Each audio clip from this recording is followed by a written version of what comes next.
Lucky की माँ को लकी से जितना भी वक्त मिल पाया था उसमें उसने जी भर के बात कर ली। वो चाहती थी कि लकी की मदद भी वो कर दे, लेकिन रुस्तम ने उन्हें पहले ही ऐसा करने से मना कर दिया था।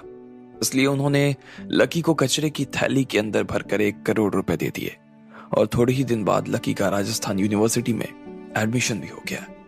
लकी ने जाने के लिए अपने मन को तैयार कर लिया था और जब उसने ये बात कुमारी को बताई तो कुमारी अंदर से पूरी तरह से हिल गई थी। क्या तुम वापस दिल्ली जा रहे हो? कुमारी ने बिना लकी की तरफ देखते हुए पूछा और कहा, नहीं, मैंने किसी से बात की थी और उन्होंने मेरा एडमिशन महाराष्ट्र यूनिवर्सिटी में करा दिया है। लकी ने कहा, हाँ तो ठीक है ना, जाना है तो जाओ, मुझे बताने क्यों आए थे? कुमारी ने गुस्से से कहा।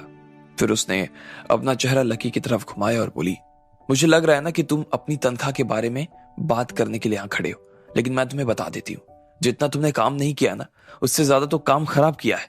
तुमने बहुत छुट्टियां मारी हैं लकी, और मेरे मना करने के बाद भी तुम चले जाते थे, इसलिए मैं तुम्हारा पैसा काट लेती थी और काट पीट के देने के बाद ना तुम्हारे खाते में सिर्फ सॉरी ही बचा है, इसलिए मेरी तरफ से सॉरी। लकी को इस बात की उम्मीद नहीं थी कि उसकी जाने की खबर सुनने के बाद कुमारी इतनी उदास हो जाएगी। उसे तो ऐसा लग रहा था कि उसे कोई फर्क नहीं पड़ने वाला था, इसलिए लकी ने उसका मूड ठीक करने के लिए कहा, अरे यार तुम तो बहुत ही बुरी निकली यार, मैं यहाँ 2 महीने से तुम्हारे लिए जी तोड़ के काम किए जा रहा हूँ और तुम मुझे बदले में सिर्फ सॉरी दे रही हो। ऐसा थोड़ी ना होता है। तुम्हें इस बात से डर नहीं लगता क्या कि अगर मैं तुम्हारी शिकायत लेकर लेबर लॉ से करवा दूं तो वो तुम्हें अंदर कर देंगे? हाँ। कुमारी ने लकी की यह बात सुनी और उसे देखकर बस मुस्कुराने लगी। फिर उसने अपना सिर नीचे कर लिया। लकी को समझ नहीं आ रहा था कि वो मुस्कुरा क्यों रही थी। क्या वो उससे मजाक कर रही थी? क्या सच में समझ नहीं आ रहा था कि आखिर कुमारी को क्या हो गया था? लेकिन इससे पहले कि लकी इस बात को समझ पाता कि क्या हो रहा था, इतने ने कुमारी के कंधों ने हिलना शुरू कर दिया और उसके आंखों में से 2-2 मोटे मोटे आंसू नीचे उसके पैंट पर गिर चुके थे। अरे तुम रो रही हो? लकी ने जैसे ही देखा कि वो रो रही थी तो उसने अपने हाथों से कुमारी का चेहरा अपनी दिशा में मोड़ दिया। निकल जाओ यहां से। कुमारी ने अपना सिर उसकी तरफ उठाते हुए कहा। उसकी आंखों में आंसुओं की झिल्ली साफ नजर आ रही थी और वो गुस्से में लकी की तरफ देख रही थी। वो सच में बहुत गुस्सा नजर आ रही थी। अरे मैंने क्या किसी घाव को छेड़ दिया तुम्हारे? मेरे कहे का तुम्हें बुरा लगा क्या कुमारी? अगर लगा हो तो मैं माफी मांगता हूं, मुझे माफ कर दो। शायद मैं मजाक में कुछ ज्यादा ही बोल गया।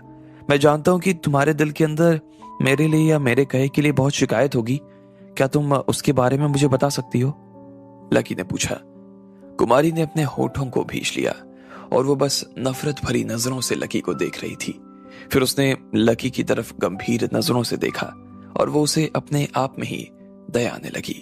फिर आखिर में उसने एक गहरी सी सांस ली और बोली, मैं उस इंसान को अपनी जिंदगी में नहीं भूल पाई थी जिससे मैं एक बार बचपन में मिली थी। मैं उसका बस एक खिलौना तोड़ दिया था मैंने। जब वो वापस आया ना, उसने मुझे बहुत खूब खोटी सुनाई, बहुत डांटा।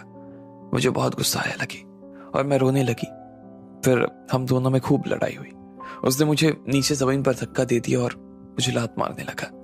उसके बाद उसने मुझसे कहा कि अगर मैं उसके घर से बाहर नहीं निकली ना तो वो मुझे पुलिस से पकड़वा देगा, जैसा कि अभी कर रहे हो मैं, जैसा कि तुमने मुझसे कहा था। ये सुनकर तो खुद लकी भी परेशान सा महसूस करने लगा। उसने कुमारी के कंधे को पकड़ा और बहुत ही प्यार से कहा, मैं तो सिर्फ मजाक कर रहा था यार, तुम उसे भूली नहीं हो ना? चलो मुझे बताओ कि वो आदमी कौन है। मैं तुम्हारी उस आदमी से ना बदला लेने में मदद करूंगा। मैं तुम्हारे लिए उसे ढूंढूंगा, फिर उसे पकड़ेंगे और उसे खूब मारेंगे। तुम बताओ आखिर कौन है वो? इससे पहले कि लकी अपनी बात खत्म कर पाता, अचानक से कुमारी ने जोर से कहा, अगर तुमने उसे हाथ भी लगाने की कोशिश की ना, मैं तुम्हारे पैर तोड़ दूंगी। तुम उसे मारने के बारे में सोचना भी मत, मैं तुम्हें बहुत मारूंगी वरना। लकी उसके मुंह से ये सब सुनकर दंग रह गया। उसने एक बार के लिए उसे देखा और बोला, अरे तुमने ही तो कहा था ना कि उसने तुम्हें खूब मारा था, तुम्हारे ऊपर चिल्लाया था, डांटा था तुम्हें, और तो तुम्हें घर से भी बाहर निकालने की धमकी दे रहा था। कुमारी बस लकी को देखे जा रही थी। उसे थोड़ी सी तो शर्म आ रही थी, लेकिन फिर भी वो जिद्दी की तरह लकी को देख रही थी और देखते हुए बोली, वो तो मैं उसे पसंद करती थी, तो उसमें तुम्हें क्या दिक्कत है? तुम्हें क्या लगता है मैं कोई ऐसी वैसी लड़की हूं? एक लड़का और एक लड़की के बीच कभी प्यार नहीं हो सकता? कुमारी ने लकी से कहा, अगर तुम उसे इतना ही पसंद करती हो तो फिर उसके पास क्यों नहीं चली जाती हो? लकी ने पूछा। उसकी बात सुनकर कुमारी थोड़ी सी हैरान हो गई। उसने अपना सिर नीचे झुकाया और फिर बोली, वो काफी हैंडसम है और उसका परिवार बहुत बड़ा है और अमीर है। मैं तो वैसे भी बदसूरत दिखती हूँ ना लकी, और ऊपर से सैंडविच बेचती हूँ तुम्हारे साथ। अब तो खैर तुम भी नहीं हो। लकी ने उसकी ये बात सुनकर अपना सिर ना में हिला दिया और फिर उसे देखते हुए बोला, अरे तुमने अपने दिमाग में बहुत सारी बेकार बातें भर ली है कुमारी। किसने कहा कि तुम मजबूत नहीं हो, तुम कमजोर हो? किसने कहा कि कोई सुंदर नहीं है, तुम बदसूरत ही है? और ये किसने कहा कि कोई भी गरीब अमीर नहीं हो सकता? तुमने अपने आप को अपने मन में ना बेड़ियों से जकड़ा हुआ है कुमारी। अगर तुम ऐसे ही सोचती रहोगी तो कभी उस आदमी के पास नहीं जा पाओगी। इंसान जैसा सोचता है ना वैसा हो जाता है। मुझे ही देखो, मैं खुद भी तो शहनाज मैडम के पीछे पड़ा हुआ ना, लेकिन मुझे विश्वास है कि अगर मैं उनके पीछे पड़ा रहा तो एक दिन मैं उन्हें पा लूंगा। मुझे अपने ऊपर विश्वास है और मुझे लगता है कि तुम्हें भी अपने ऊपर होना चाहिए। नहीं, वो मेरे लिए ठीक नहीं है, ठीक नहीं हो मेरे लिए। नहीं यार कुमारी, तुम अपने आप में बहुत छोटी सोचती हो यार। मुझे लगता है कि तुम्हें ना कुछ बड़ा सोचना चाहिए, लकी ने कुमारी की तरफ देखते हुए कहा।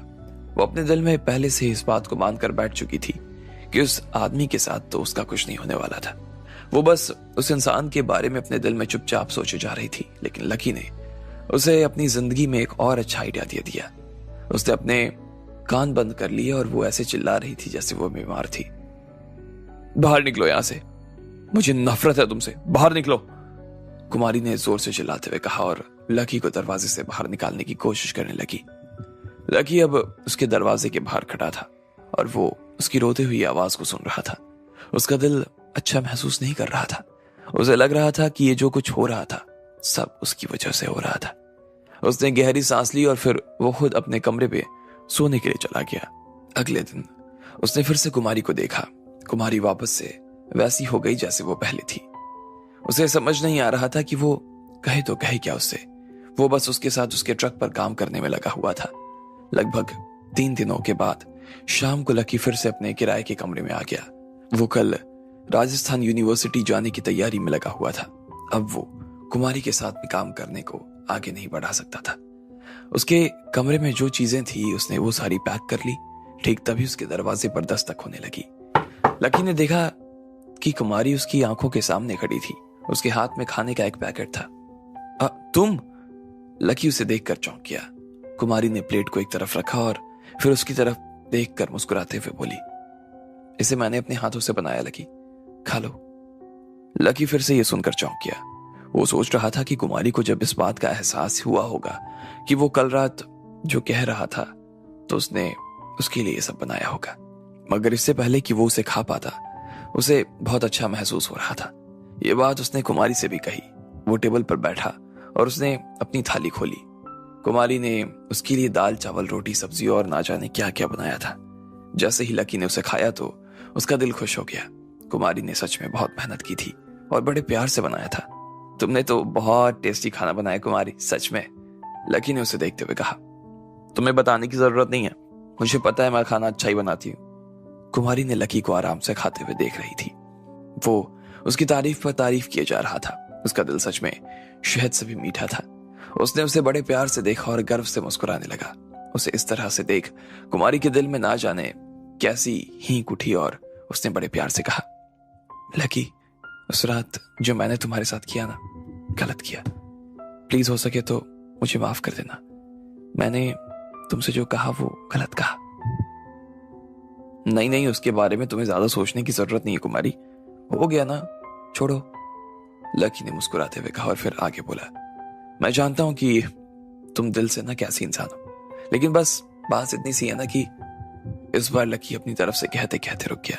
वो कहना चाहता था कि उसे इंफीरियरिटी कॉम्प्लेक्स था, लेकिन उसे फिर से गुस्सा नहीं दिलाना चाहता था, इसलिए वो चुप हो गया। मैं भी वही कह रहा था ना, आदमी अपनी खुशी पे खुद पा सकता है और ढूंढ भी सकता है।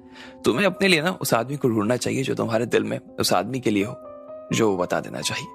हो सकता है तब उस आदमी को मालूम ही ना हो कि तुम उसके लिए क्या हो, क्या मायने रखती हो।